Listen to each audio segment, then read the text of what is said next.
Good time zone, sweet world.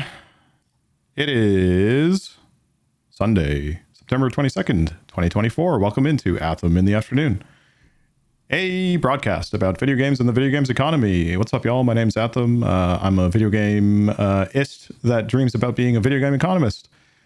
During the day, I'm an economic policy and financial analyst, but on the weekends and at night, I play video games on the internet. Because I like to explore classic and modern video games because they're an important cultural medium that have been with me every step of the way in life. But there's a lot of ground to cover and lots of things that I have missed or didn't have the opportunity to play. And there's always something new around the corner. And so, when I think about different components of the industry, I always come back to this desire to connect the dots between video game players, the business people, and the game developers. And by using my understanding of video games, of economics, policy, and finance. And so, I want to do that one stream, one discussion at a time. And if we can do that with our communities, then we can pay it all forward. And that's part of why I am proud to be a member of Epilogue Gaming and The Bazaar. Epilogue Gaming is a organization that views video games as art, literature, and a storytelling medium. They are a community-driven platform that values inclusivity and creativity among gamers. You can check them out over at epiloguegaming.com. With The Bazaar, we want to create a safe space for video game enjoyers of all backgrounds to connect, play, and learn games while encouraging and supporting members to grow.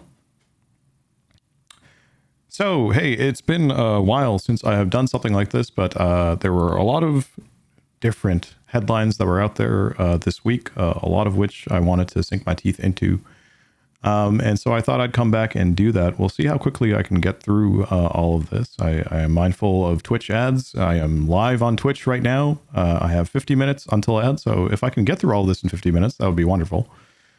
We shall see. But, the kind of general approach that I want to take here is I want to start with broad economic trends, things that have been going on in the news there, to situate the current context of where we are when we want to talk about the other things specific to video games that were happening this week. It helps to have a little bit of broad context. So with broad economic trends, I'll start with the Fed interest rate cut. So this here, I'm relying on the Financial Times article by Colby Smith, Nicholas McGaw, and Arjun Neil Alim. So the Fed has cut their benchmark interest rate by a 0.5 percentage point this past Wednesday, and they signaled that there would be more reductions to follow. This launches the first easing cycle following the onset of the pandemic in 2020. It's the first cut in more than 4 years. The federal funds rate, I guess the benchmark interest rate, will be now between a range of 4.75% to 5%. This is suggesting that, the Fed is trying to do this to preempt any sort of weakening in the U.S. economy. And so quotes came out. This was Jay Powell at a news conference, the Fed chair, saying the U.S. economy is in a good place and our decision today is designed to keep it there. The recalibration of our policy stance will help maintain the strength of the economy and the labor market and will continue to enable further progress on inflation as we begin the process of moving towards a more neutral stance.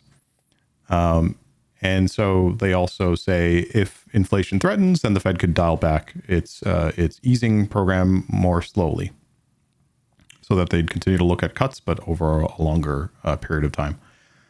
The Federal Open Market Committee, or the FOMC, said that it gained greater confidence, although I think this relates to inflation, but they see it as remaining somewhat elevated. Policymakers also expect the funds rate will fall another percentage point in 2025, ending the year between 3.25% and 3.5%. By the end of 2026, it's estimated to fall just below 3%.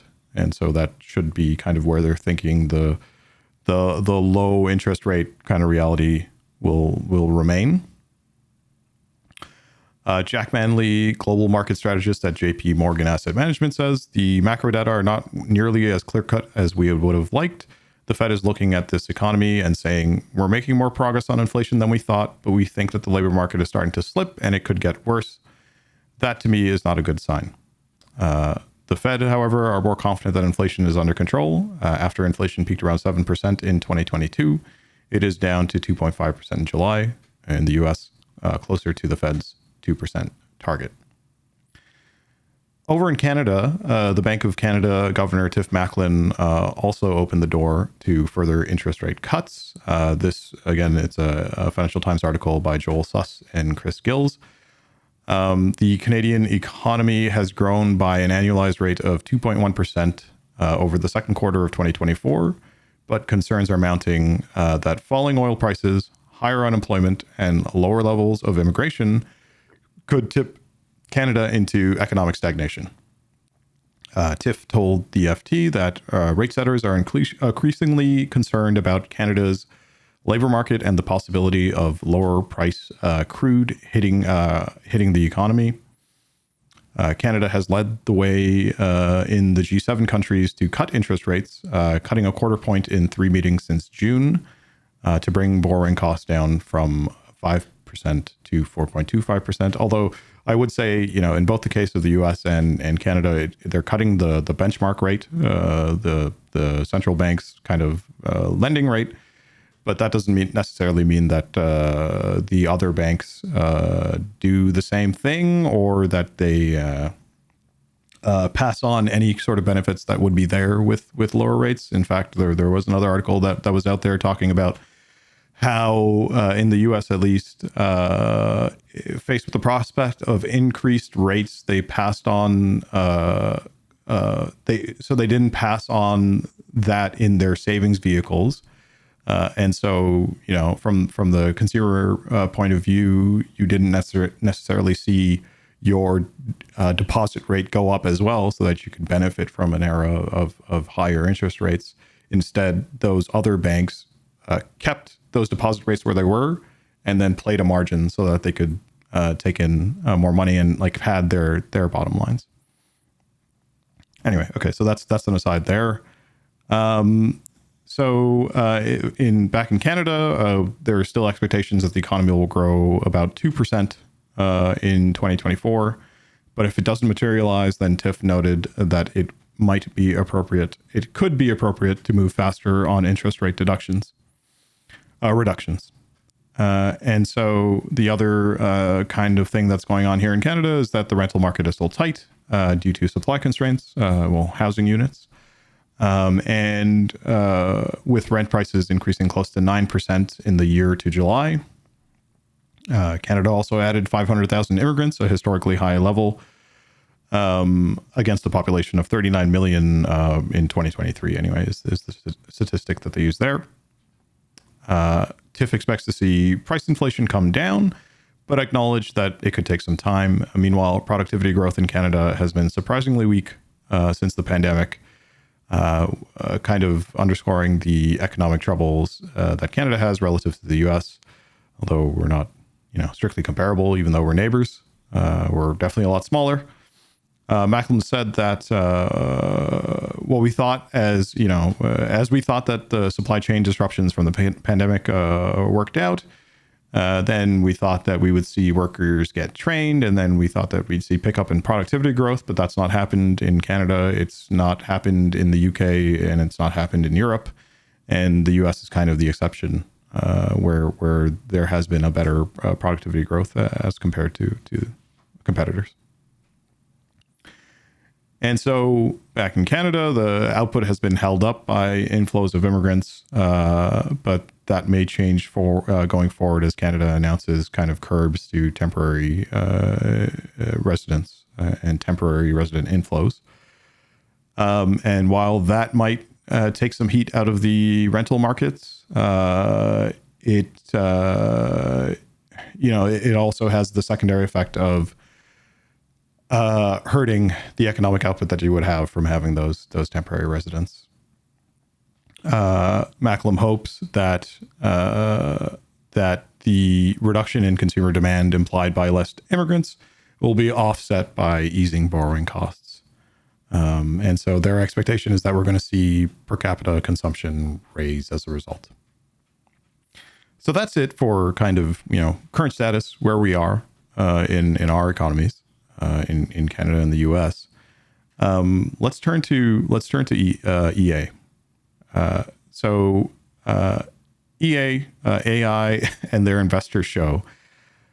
Over here, I read this article by Rebecca Valentine. This is over at IGN. So this past Tuesday, EA held their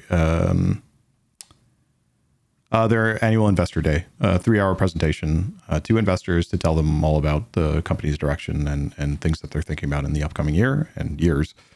And so, this comes at a time where EA and a number of companies worldwide have been investing heavily in artificial intelligence or AI, but it really kind of was at center stage in this presentation. It was all over the place. So at the top, Andrew Wilson referred to AI as the very core of our business, which is a weird kind of quote because video games is the core of your business. But okay, they say AI is the very core of our business. EA has over 100 active novel AI projects from practical to very experimental.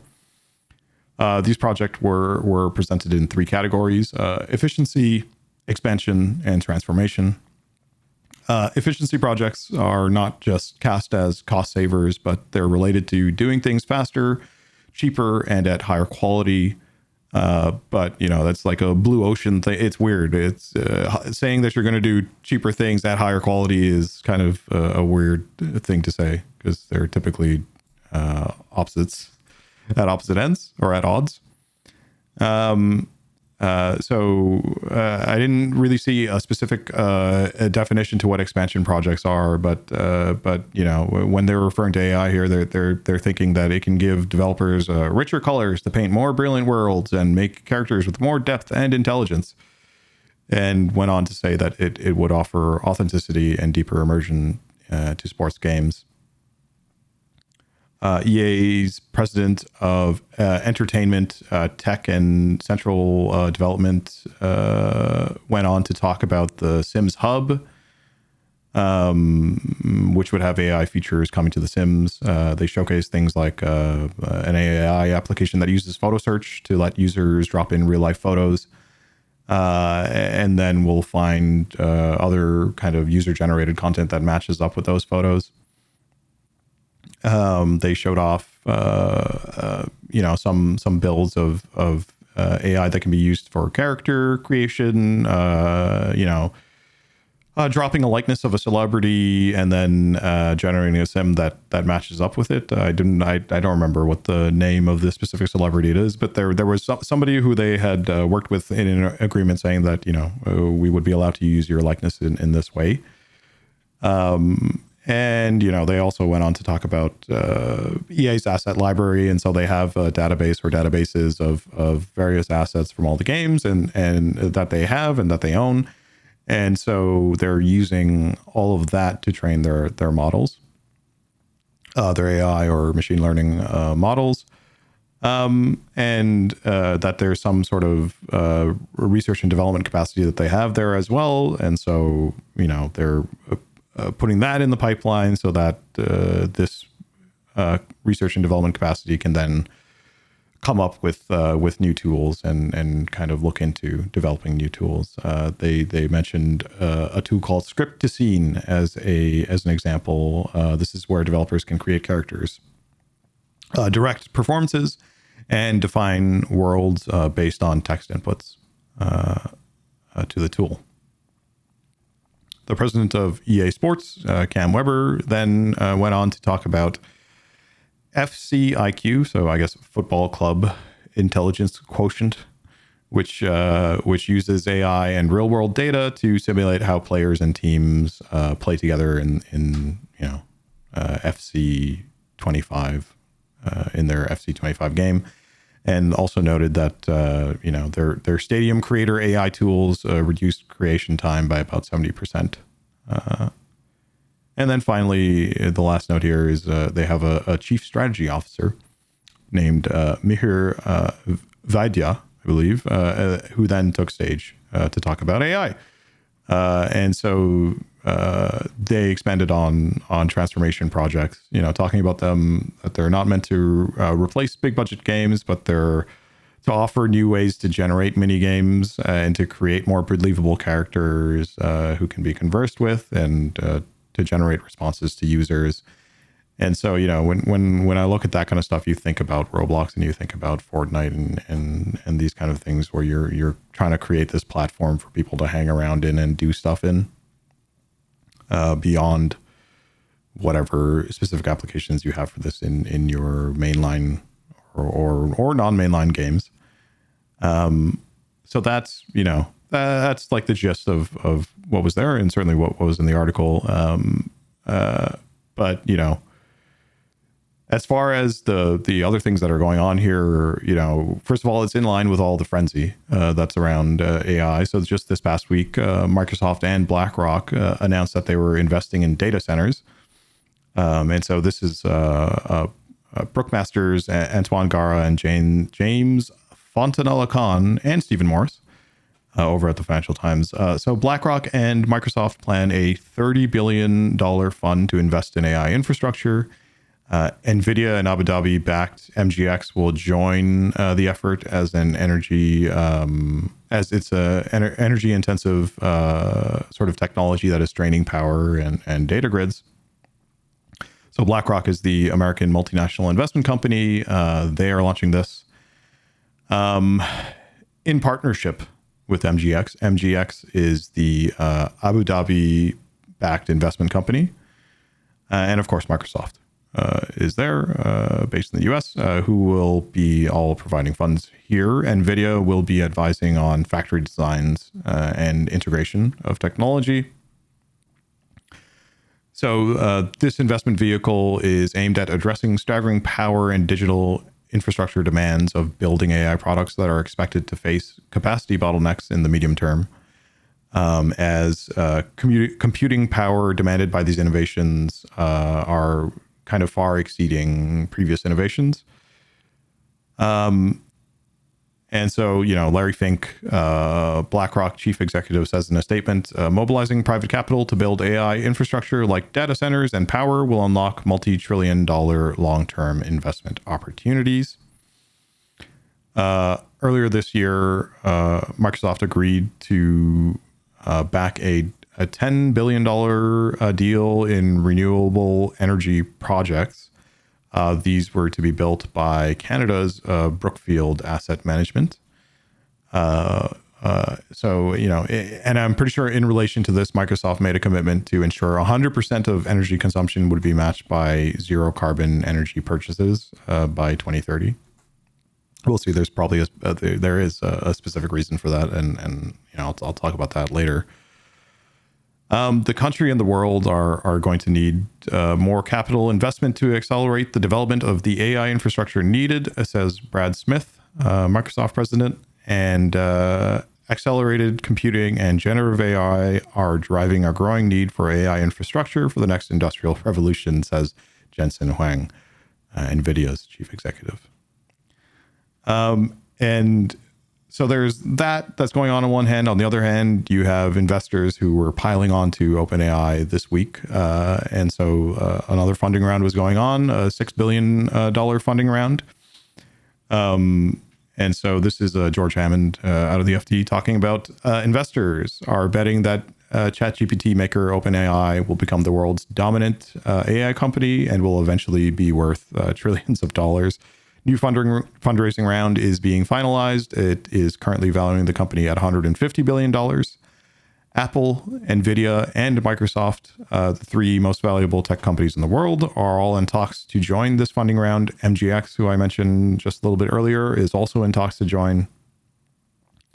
Investors in the deal said that it was highly unusual in scale and structure, and that they would typically invest far less for less established startups in the hopes of getting 10 to 100 times their money back. So for OpenAI then to achieve this kind of a return that investors would typically try to seek, OpenAI would need to grow to be worth at least $1.5 trillion. That would make them larger than Facebook owner Meta, and larger than Warren Buffett's Berkshire Hathaway. And so, it's kind of bonkers, but it seems in the frenzy, many are persuaded that it will, reach this kind of a true value, a worth. And so, when you look at OpenAI's revenues on an annualized basis, they've shot up to $3.6 billion, all figures US.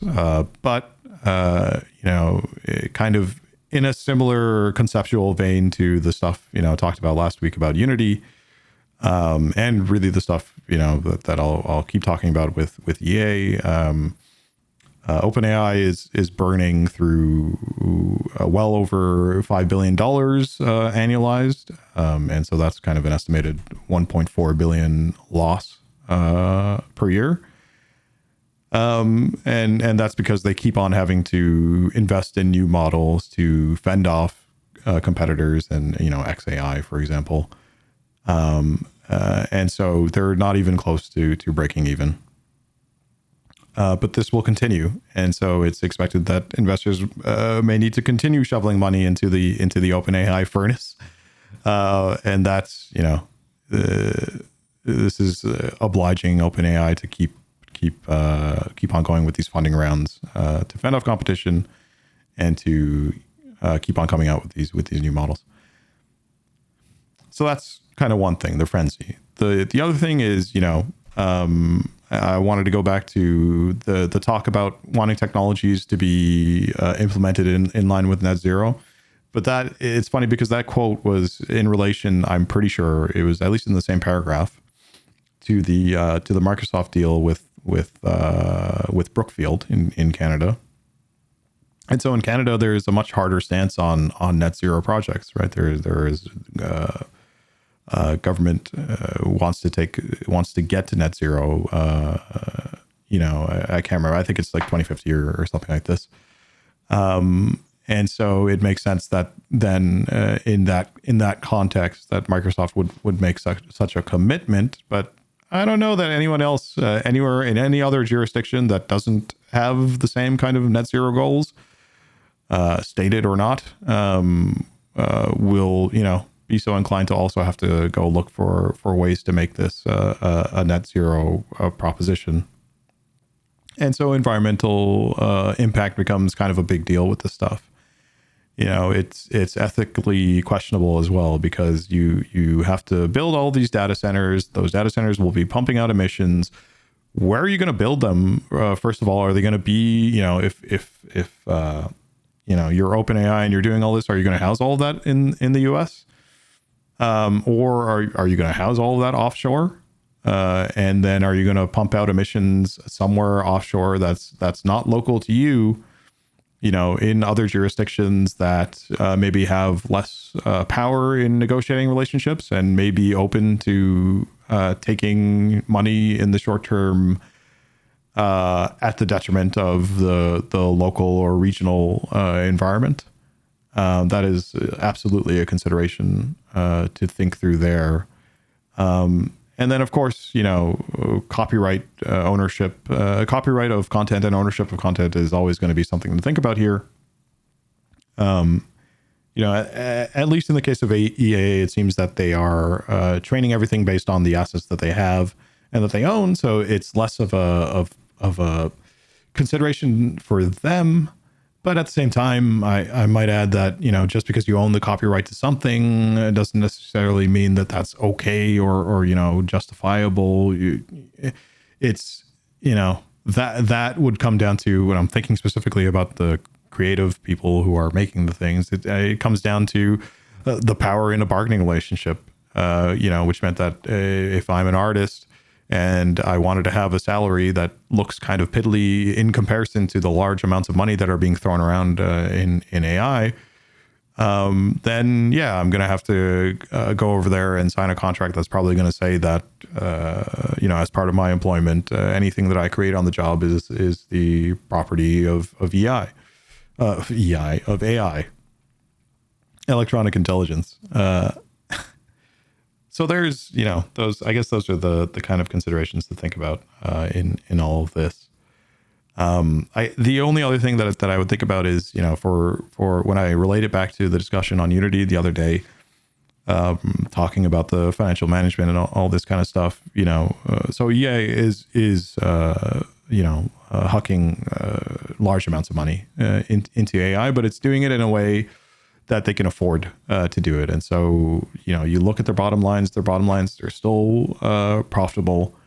And it's kind of within some sort of sphere of control. Whereas when you look at Unity, it doesn't seem to be in control at all. It seems to be overinvestment that kind of contributes to recurring net losses. So that's that for EA for today. Let's move on to the Nintendo and the Pokemon Company. And so Nintendo and the Pokemon Company have sued Palworld maker Pocketpair. So this is, I read about this in GameFile. That's Stephen Toledo. I read about this in GameSpot. That was Blair Marnell, as well as another article there from Eddie McCooch and George Yang.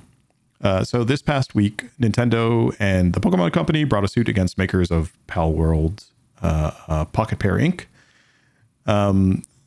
They've taken, so Nintendo has taken quite some time following Palworld's release to consider their options and have decided to go with a patent lawsuit as opposed to a copyright infringement lawsuit. Nintendo is seeking an injunction against infringement and compensation for damages on the grounds that Palworld infringes on multiple patent rights. Pocketpair is a small indie game company based in Tokyo, and they responded initially anyway with a statement saying that they were unaware of the specific patents that they are accused of infringing on and were not notified of those, although later on I understood that they received the lawsuit notice, or they acknowledged that. And so, when you look at this kind of a thing, there's several things to talk about. There's multiple things to talk about around whether you think this is fair, not fair, whether you think this is good for the industry or not good for the industry. And I think a lot of that discourse has already been had. So I don't know how much I will add to it. Beyond just saying I think the answers are probably not fair and probably not good for the industry. But I'll focus on a few other things around here. And, I think that this is a situation that is not easily, one can't easily extrapolate it to other scenarios with Nintendo and competition elsewhere. I think that this is really a specific case that has to do with likeness between the two games, but also with geography and where these companies are located. So before I go into that, let's just to give you some sense of scale. Palworld took about roughly $6.7 million of investment to develop. Having launched in January this year, the game came out. I remember things about, the game held 2 million concurrent Steam users, and that the game would later go on to reach something like 10 million Xbox Game Pass players. It's a game that has sold over 15 million units, and I found one statistic here that it has pulled in at least $442 million in gross revenue to date, and that was from Simon Carless of the Game Discover Co. newsletter. And so, that's the scale of what's going on here. So when you're looking at these markets and you're looking at these big established players and you're looking at the small players who are bringing in a lot of money, going back to some conversations I've had earlier this week as well, one lens that I take on this is, you're looking at these players that are looking to extract rents from wherever they can.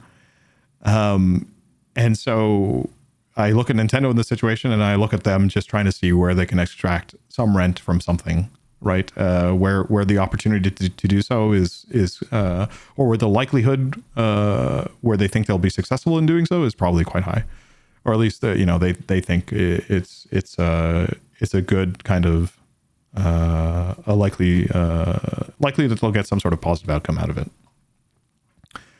And so, I turned to this GameSpot article here. And so this is an interview with Kantan Games CEO and video game analyst Serkan Toto, who described it as a cold-blooded move that Nintendo has used in the past. And so the example here was in 2018, a Japanese mobile game developer, Palworld, had a suit brought against them by Nintendo, and eventually that had led to a $30 million settlement. And so, another feature here then to think about is that, both companies are Japanese and they're based in Japan, right? And so although they compete globally, that probably makes it easier for Nintendo to have the legal battle in a familiar setting and in a familiar territory. The suit itself was filed in a Tokyo District Court against Pocketpair. So hey, in terms of where the suit goes, I'm not a lawyer or a legal expert. So, I think though it'll probably head for a settlement. I think Nintendo would be happy to extract some rent from Pocketpair in perpetuity, and kind of reestablish a firm control over their own backyard. And I mean, really their own backyard in Japan as a first step. And, if there's some deterrence globally from doing this, then great. From their kind of very cold, from a cold, business perspective, that would be kind of what they're looking at, I think. Oh, okay, so that's Pocketpair. Let's move on. Again, I wanted to touch on the PS5 Pro. I wanted to kind of mash in something on Nintendo here. And I wanted to consider this question of who's this for, that is heard so often. It certainly was heard this week with the PS5 Pro. So let's start with what I'm calling the Iwata Tape, because it gives a nice way for me to talk a little bit about the history of things leading up to kind of where we are with the PS5 Pro. Though there's going to be breaks in the history. I'm not going to go in the full. Nor am I capable of telling the full history. Although I will say I am excited for a book that I have ordered on this. I think it's called Replay or something like this. I relied on it for a little bit here. I'll have to go find that information later. But this is over at GameFile again. Stephen Totilo wrote I think it's a premium article. They're talking about a 2004 interview tape. So Stephen Totilo, 27 at the time, very sweaty from rushing into his interview spot in LA to talk with Iwata. And so Satoru Iwata, the game developer and former Nintendo president who passed away in 2015. And so there was a nice little historical context that was given in this article. So if we're going around 2004,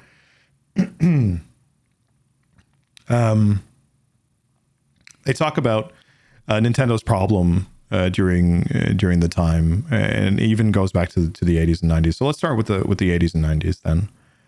So in the 80s, you had the Nintendo Entertainment System, or the NES, that had swept in just as the global video games market was in this kind of a recession, and in particular as Atari was fading out. So then in the 80s and 90s, Nintendo would continue to compete with Sega in the console market and would beat Sega out eventually.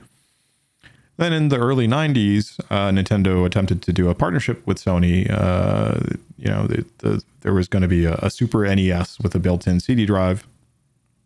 And this was shown off at a 1991 Consumer Electronics Show in Chicago. But then Nintendo pulled out of the deal because they were nervous that Sony was using the project to muscle in on video games, on the video games business. And that fear was justified. And that is at least what Ken Kutaragi, the Sony engineer who initiated this project, was thinking. They saw the partnership as a first step to achieving their dream of having Sony make game consoles. So Nintendo then struck first by pulling out the day after I believe the Sony announcement for the Super NES with a CD drive. Nintendo announced that they were dropping Sony and were working with their Dutch rival Philips instead. And so Sony's president, Norio Oga, was furious and egged on by Kutaragi, decided to respond by creating Sony Computer Entertainment, which Kutaragi would head and would take Sony into video games. And so that leads up into 94 and 95, where Sony enters with the PlayStation. That would end up beating out the N64, the PlayStation moving 102 million units versus 33 million for the N64. Although the N64 was buffeted by having big name titles and likenesses, so Mario and Super Mario 64, Link and The Legend of Zelda Ocarina of Time. It was late. The games ran on cartridges, which were a more expensive technology for developers to work with, as compared to PlayStation CDs. And so it seemed that also that PlayStation was able to pass on some of those cost advantages to the consumers as well, right? So that ended up being some sort of cost savings so that they can compete on video game price. So that's kind of 94, 95. Then you go into 2003. The N64 successor, the GameCube, was also struggling, selling 22 million units. And Nintendo was really caught between trying to separate themselves from Sony. And so, but you'd end up with these challenges of two very different experiences that they're trying to sell. So the example there that's given is Nintendo trying to show off like a multiplayer Pac-Man game when Sony is over there trying to show off Grand Theft Auto, which just had a much bigger mass appeal. But okay, so that's the console side of things. But then you look into handhelds, and you see that Nintendo is killing it. The Game Boy has moved 130 million units lifetime. The Game Boy Advance moved about 82 million units.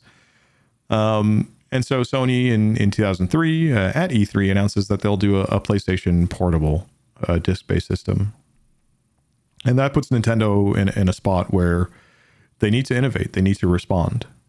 And so they would follow up with an announcement some months later, saying that their next handheld will be a 2-screen system, a dual screen, if you will. And that's the context behind this tape that Totilo goes on about, and transcripts, actually. So this was an interview with Iwata about the upcoming DS, Nintendo DS, Nintendo dual screen. And so the main hook, it wasn't that, it just has these 2 screens. It's that the bottom screen is touch sensitive and it was meant to be played with a stylus. And the tech demo showed that, different things that you can play with touch, using stylus to cut ropes, draw clouds, operate controls with a virtual submarine, and etc. And so, but you think about it, that was 2004, right? So 20 years ago. In 2024, you look at things, you're like, oh, touch controls, it's all over the place. It's ubiquitous, if you will. It's normal. But in 2004, that was 3 years before the iPhone had made touchscreens, which would become critical for mobile phones. So the DS, not as powerful as the PSP or the PlayStation Portable, in terms of the machine power, in terms of machine horsepower, or even graphic fidelity, but incredibly unique. And so, anyway, at this point, like, I won't recount the entire article. I would highly suggest checking out Stephen Totilo's work over at GameFile. But I wanted to pull out some specifics around kind of this historical positioning between Nintendo and Sony. And so Iwata contextualized, the background of how they've reached to where they were at 2004, talking about graphics becoming better and better and better each year, and that games are becoming more sophisticated and in some cases much more complicated. But he thought that the industry, that the ability for the industry to be able to keep building up success by making things more beautiful and by introducing higher graphic fidelity was limited. He didn't think that it could go in that direction for a very long time. And so, part of this is, of course, Nintendo was a company that they definitely had their backs up against the wall, and I don't think that they could have competed on graphics even if they wanted to. And so, by necessity, they needed to find some other way, some other pathway to compete. And so, they looked into differentiation essentially to try and find a unique product feature that would separate them from the competition. And so Iwata says, Nintendo believes we definitely need a paradigm shift. Okay, so consumers know well by now how to use a D-pad, a directional pad, and they know how to use an A and B button, but that there's a gap between regular players, the marketing term gamers, and novice players or, casual players. And so they were trying to offer a new system where everyone was going to start from scratch. So the idea to capture an untapped population of consumers and offer them a different value proposition that wasn't being satisfied by traditional games and game consoles of that time. In response to whether consumers would think that Nintendo's philosophy is worthy of their attention, well, Iwata admitted that there will always be a segment that believes that we should always be focused on the power of technology, but contends that there is a space for taking the foot off the gas on technological power and graphic fidelity if you're going to reallocate that kind of effort, the amount of that effort, whatever that is, towards something different, something unique. And then, as far as how do you convince people, well, then, it's about get it in their hands, get them to try for themselves. And if we just talk about it, they'll never understand, is what he has said. Although, there is absolutely some value to, you should talk about it to the people who report on it. And then the people who report on it should report it out to all the people so that, people don't have to go buy something so that they can, just for the sake of trying it out. Although, there were other examples. So there are other ways of trying it out without having to go actually buy the thing, right? You could definitely, I remember retail outlets would have these things on display for you to go up and try out and physically kind of get a feel for it before you made that purchasing decision. And so, the DS became one of the most successful devices in history. It sold over 150 million systems, double the count, or roughly double the count of the Sony PSP. And I don't know, you'll probably remember things like Nintendogs and Brain Age, right? And then 2 years later, Nintendo did it again with the Wii. Device where you swung your arms around to control the games and the system, and it became a global hit. And once again, Nintendo found a way to carve out a space for themselves that wasn't entirely predicated on system power and graphic fidelity. And so now that, I've concluded on graphic fidelity there, we can fast forward to 2024 and we can look at the PS5 Pro, which is all about graphic fidelity. I'm relying here on Imran Khan from GamesBeat, who has taken in information and interviews of Matt Piscatella, over at Circana, or I thought NPD Group, and Daniel Ahmad of Nico Partners, and Rhys Elliott of Media Research. And so the who is this for question. Who's this PS5 Pro for? It's for the enthusiast. It's for the price insensitive enthusiast. So Piscatella says that there's a group of price insensitive hyper PlayStation enthusiasts that need to have the latest and greatest PlayStation regardless of cost. And that's really who this is targeted at. It keeps them engaged. It gives them a reason to buy another piece of hardware during the generation. And this thing is not at all targeted to broad consumers in the market. The base PlayStation 5 remains an excellent console, and it meets the needs and will be purchased by 85% or more of PlayStation 5 buyers moving forward.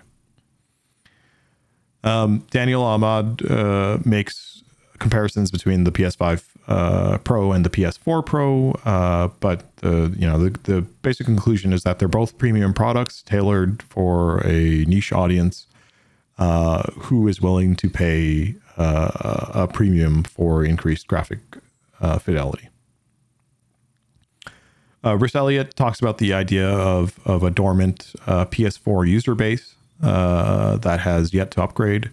And so in Sony's 2024 business segment meeting, they announced that half of all monthly active PS users were on the PS4, and that would translate to some 50 million players that have yet to upgrade. Some of these 50 million might be tempted, but they will also need a reason to do so. So we're looking for big titles to be bundled in together with the PS5 Pro, something like a Grand Theft Auto 6, for example, or whatever else. But the thing here is that if you look at the kind of the upgrades that the PS4 Pro is offering as compared to the PS4, and the upgrades that the PS5 Pro is offering relative to the PS5, there seems to be a diminishing return to the increase in graphical fidelity there. Like it's less this time around. But still, it seems like in this case, it doesn't seem to matter too much to the target market of this product because they're just expected to buy anyway. It does seem that PS5 players do care about this, with 75% of players currently opting to use performance mode on their console instead of the fidelity mode. And then, we come to the price point. So it's about $700 for the PS5 Pro, $400 for the PS4 Pro at launch. Price insensitivity is the expectation. And I would guess that any reduction in quantity demanded because of the price would be offset by having a higher price.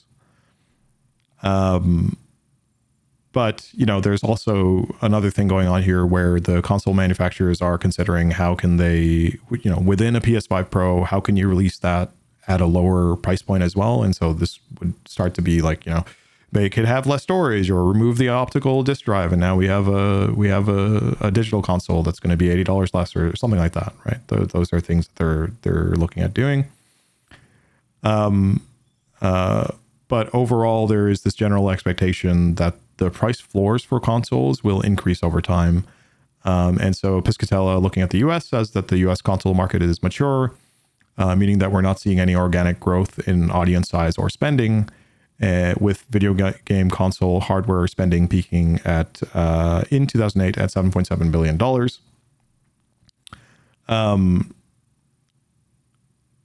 And so the closest that the US hardware market has gotten since 2010 is $6.6 billion US dollars, reached in 2022. But the audiences that exist on these consoles are sticky to them. And so to be able to see the hardware spending pie grow, then there's going to have to be price increases. Like price increases have to be a part of that equation. So that's, generally what was covered there. I will also say that I heard about the, a PlayStation 5 Pro limited run or some anniversary edition. And so with this thing, it looks like there will be a unit limit because it's a limited run. It'll be somewhere around 12,000 units only. I certainly won't dive into all the bells and whistles because it's not relevant for this discussion. But if you're asking yourself, why are they doing this, or why don't they just make it available to everyone? It's because it's another example of them wanting to extract rents out of people who they know that they can extract these things from. So, guarantee that thing's going to sell out. The price will be ridiculous, but they constrain all the supply on it and make it seem super fancy. And indeed, I'm sure there's a lot of expensive things will be put in that, but it'll be more than made up in the price tag. I gotta be.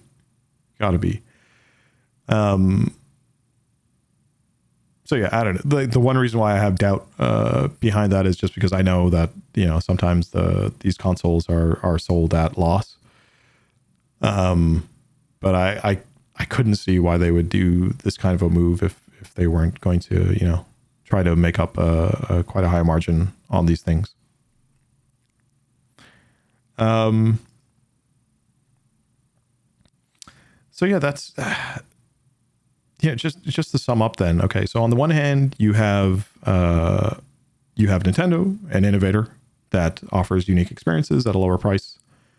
On the other hand, I mean, they're all innovators, so you have Sony, an innovator, but that is focusing on graphical fidelity and the power of their machines. And also, I mean, Sony leads everyone in terms of the intellectual property patents that they have. And I don't mean like only game titles. I also mean just general intellectual properties around technologies that they have. But so you have those two competitors, but you also have a market that seems to be there's a limitation on how much this console market will grow, and an inability to attract new audiences. And this has all gotten me to the point where I kind of wanted to land for today, which is, you know, the final thought is, could you play a single video game forever? Because there are certainly games out there where people have dedicated and dedicate thousands of hours, if not tens of thousands of hours in. And so this is the final article here. This is why gamers are finding joy in sticking to old favorites. This is an article by Tom Faber in FT. And so, you know, points towards a new zoo study that found that, you know, in 2023, the top 10 most played games were released on average 7 years ago, whereas consumers were once obsessed with new consoles and better graphics. And I count myself, or I used to count myself in that group. Today, technological progress is a little bit less pronounced, and older games are updated continuously, which keeps the existing user bases in those games engaged and gives them less of a reason to look out at other games. And there are so many segments. You know, you have games that have linear narratives, but you know, the narratives change as you play. Roguelikes like The Binding of Isaac, Spelunky, you know, deck builders, Hearthstone. Strategy games, Civilization. Then you have life simulators. You could think of The Sims. You could think of Animal Crossing. You can think of Skyrim, even Elder Scrolls game, a Grand Theft Auto. But these games aren't the games that were at the top of the most played in 2023. No, those were the live service games. Something we talked about last week. You know, those are your Roblox, Fortnite, Minecraft, Call of Duty, and Roblox and Fortnite in particular. You know, not just games, but also platforms. Platforms that users congregate within and create their own mini games for other people to try and do all kinds of stuff on there. A community space for people to log in and hang out. And, you know, I certainly have experience with games as a community space or a hangout. You know, that's a big reason of why I ever played World of Warcraft and why I ever continue to play the game from time to time, is just, you know, a way for me to connect and stay connected with people, friends that I care about. And, you know, I've talked before about the sustainability of live service and all of that. So I'm not going to go there, but I will say, you know, in this post-pandemic era of contraction in the video games industry, consumers in video games will continue to play whatever is most appealing to them, no matter how old it is.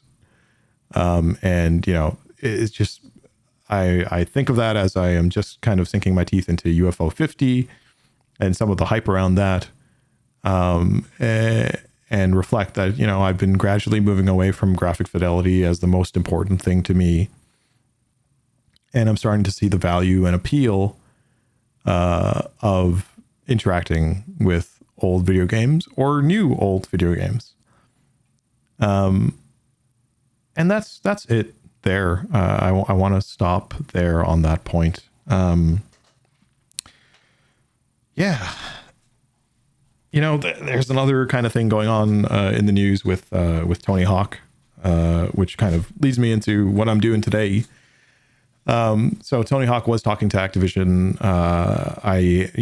Reviewing stuff because I had been out of it for a while. I did see the news. I think it was somewhere around May where it came out that Tony Hawk's Pro Skater 3+4 was axed. But that being said, just because the decision was made in the past doesn't mean that there couldn't be new circumstances arising that makes decision makers reconsider what they're going to do. But the 25th anniversary of Tony Hawk Pro Skater will be coming up. I'm pretty sure it should be on September 29th. It is, mum's the word on what exactly is going to be announced or what exactly is going to happen. But Tony seemed quite excited. So I don't know. It wouldn't be too crazy to hear about at least a game announcement or something like that. So we'll wait and see. But anyway, all that to say, that made me think about this game that I want to play today, which is Street Uni X. Street Uni X is a unicycle game that inspires itself from Tony Hawk Pro Skater, capturing the 90s grimy aesthetic of Tony Hawk's games, paying a homage with a fresh unicycle take. It is developed by Daffodil and Friends and published by Gamma Space Collaborative Studio. Daffodil and Friends is the gaming label of Daffodil Gen X, and I'm sorry if I'm pronouncing that wrong, JENX, and their collaborators. They are working from a common framework of inclusivity and non-exploitation. Daffodil and Friends came together, including Brody Anderson Pilon, environment and prop artist, and Jesse Kramer, sound design, to develop Street Uni X. Daffodil is a non-binary. Daffodil is a non-binary, multidisciplinary artist and athlete. They combine street sports, clowning, music making, and game development into a truly unique personal style that celebrates our collective differences while always ensuring visibility on those marginalized from creative and tech spaces. You can find out more about Daffodil and Street Uni X over at gammaspace.ca/games/Street Uni X. Gamma Space is the publisher. It's again a cooperative studio of game developers, artists, and creative technologists dedicated to community-led flows of individual and collective support. You can check them out at gammaspace.ca. I checked out their website. I thought it was pretty interesting. The Canadian, it seems, and has received some support therein. As a community, one of their shared values is turning our love of video games into a practice of personal and social reflection, accountability, and growth. This work happens at many levels and in many forms, depending on each member's journey. It shows up in the content of our games, the ways we collaborate, and our resistance to social and economic forces that create harm. What matters most is that we all treat these challenges as fundamental to and inextricable from our lives as creators. So I really appreciated this is from their FAQ. I really appreciated the sort of statement of values there, and certainly something that aligns with some of the values that I have, and I know that members in our communities have as well. So I'm excited. I'm excited to play this. I think first I'm going to take a little break, and then I'll set things up, and we'll come and play Street Uni X.